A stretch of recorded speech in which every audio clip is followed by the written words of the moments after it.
Hello, I am back with the first row in the gusset, and I'm going to use my 9-inch needle, and the instructions say to knit until you have 3 stitches before the instep row, or I have a circular needle on there right now. So I'm going to knit. I don't really need this stitch marker anymore. These are my gusset stitches, so I should have 15 of those.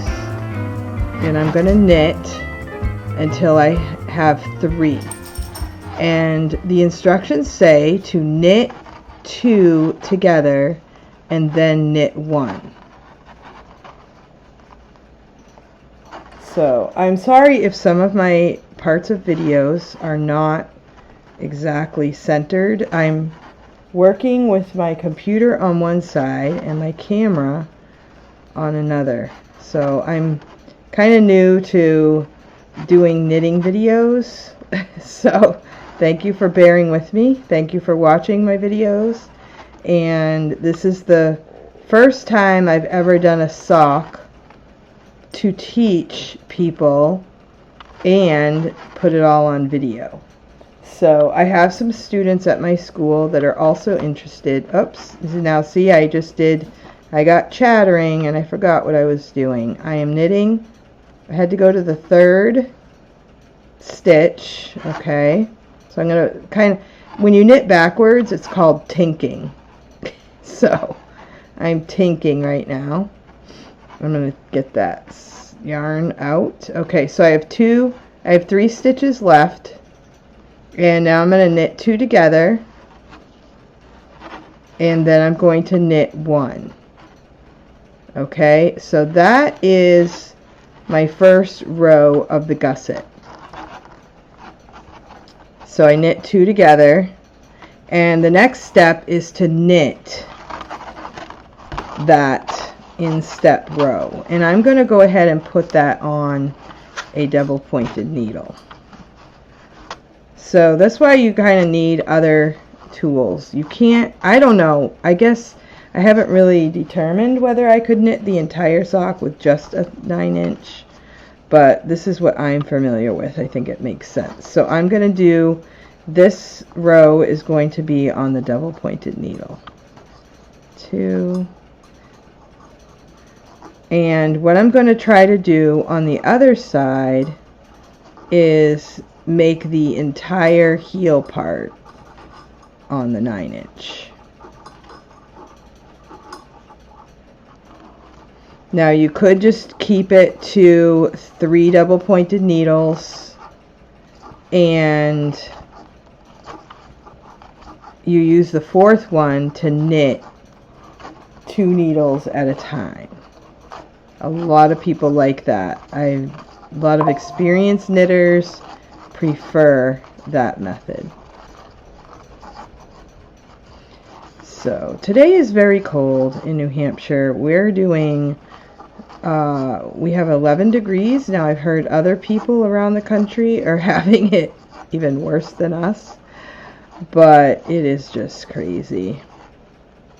So today is freezing cold, so it's a great time to be inside knitting and preparing something good for someone you love, or even yourself.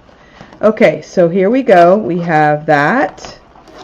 Now because I have the double pointeds and I have the 9-inch, I'm going to pull this through, and I'm going to, before I knit the next row, I am going to just move all the stitches onto the 9-inch. I just like this method. So I'm just going to move the stitches on carefully so that I don't drop one.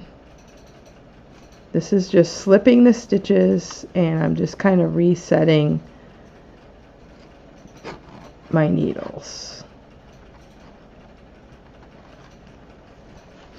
Trying not to block my work so you can see what I'm doing. So this is the first row of the gusset. So what you're going to do, you knit till you have 3 left, then you knit 2 together, knit 1 at the end of each row on the gusset. But on this side, when you knit across, and then you're going to knit this side, you're going to knit 1, slip, slip, knit.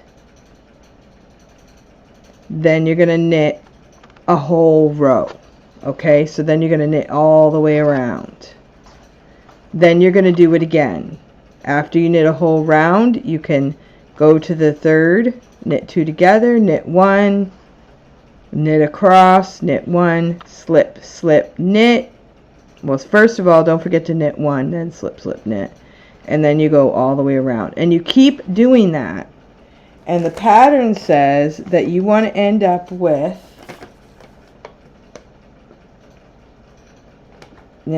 so you're going to decrease 1 row, knit the next row, and then you are going to have until you have 14, 28, 14, or 28, 28. So you're going to be back to your 56 stitches. Alright, so I hope that helps. Oh, let me just do the slip slip knit. The slip slip knit makes your so knit 1 makes your direction of your stitch so that you can, okay, so slip, you're going to slip, you're going to slip another one. Yeah, I do not. This actually, this needle on this side has a little bit of a splinter or something in it, so that's not going to work for me. So slip, slip as if to knit, and then you're going to go back into the 2 stitches and you're going to knit them together. And it's a little tricky. Okay, so now we're going to knit. Now I'm going to knit all the way around, and what's going to happen here is I'm going to have to trade places with my circular needle. So if you have 2 circular needles, that's great. If you have a small, you don't have to do it this way. You could just do the double pointed needles. But that's, I don't know. I think that I can go ahead and put everything on the 9" and do my decreases, but I will definitely need stitch markers to make that happen. So I'm going to set that up and I will show you that process. Okay, here I go. I am going to knit everything onto the 9" circular. Now I am going to have to make sure I remember to place stitch markers so that I know where the instep starts and stops. So right now I am on a knitting row. So I'm going to knit. Most of the time I knit closer to my body, so it's a little faster than trying to do this on camera. But I am knitting across the instep. Now you can set up your rows with the double pointed needles and then transfer to the 9" circular, but you do need to mark where the places are that you need to decrease. So when I go across the second time, that's when I do the slip slip knit. The first time from the heel is where I do the knit 2 together. Now my goal for knitting socks is to be able to make these socks without even thinking about it. Like, I don't want to have to look at the pattern. I want to be like a really pro sock knitter. Okay, so that's the end of the instep. So I am going to make sure that I put a stitch marker. Now I have my stitch markers are a little large. You could do smaller ones. These are nice because there is a clip. This is my circular needle. They're not the greatest because there is a little bump right there. So they're not as good as the Chow Goo, honestly. Okay, so I'm going to knit across.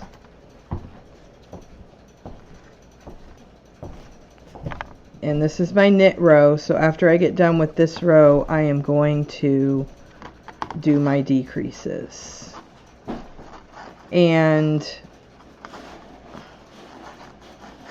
you can, after a while, you can see which row was a knit row and which row was a decrease row by those where the stitches go. You can see that you knitted two together. So like if you put it down, you can't remember which row you're on. There is a way to tell once you get really good at it. Or you can just keep a notebook, because if you get up and do something, you might forget, was I on a knit row or was I on a decrease row? So that's where it gets a little tricky. So this is a knit row. So I'm now at the heel. Okay, so I know that the top of my instep is right here. Maybe once I get really good at it, I will be able to tell where to do those decreases every time. That will be a fun goal. So this is a sock for a woman's size, 56, 56. I think you could make this, you know, just adjust the foot for, you know, children as well. When you do like a larger man's sock, you're going to need more stitches to cast on. But you always want to have, if you're doing 2 and 2, knit 2, purl 2, you're going to want multiples of 4. So cast on in multiples of 4. Okay, so I'm coming up on the other side. And this row is going to be a decrease. Did I decrease or not? I can't remember. Okay, so I can look. Okay, so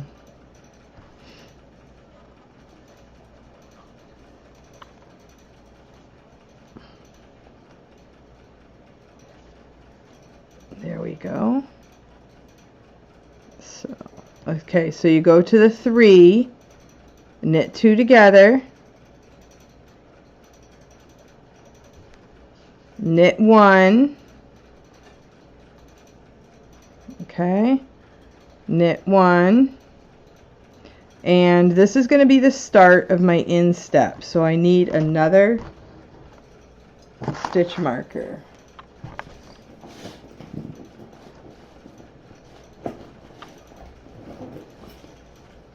I've been anxious to do this sock because, and I've had it sitting there because I want to make this video. So I'm anxious to get going. Alright, so I'm going to just put in a green one. And it's mine. These are kind of cute. There's a little clip, so if it does get stuck in your work, you can get it out. If you don't have that, sometimes I've gotten them stuck in there. You might have to cut it out or something. Alright, so now we're going to do the instep. And I just have to remember that when I get to the next stitch marker, I am going to decrease with the slip, slip, knit. And you're going to be doing that until this larger row is the same amount of stitches as your instep. So there you have it. Knit 2 together here, knit, slip, slip, knit here, And then when you have all of your stitches, you have 56, you're going to stop decreasing and you're going to just make a tube until you're 2 inches before the end of your foot. And I will see you in the next video.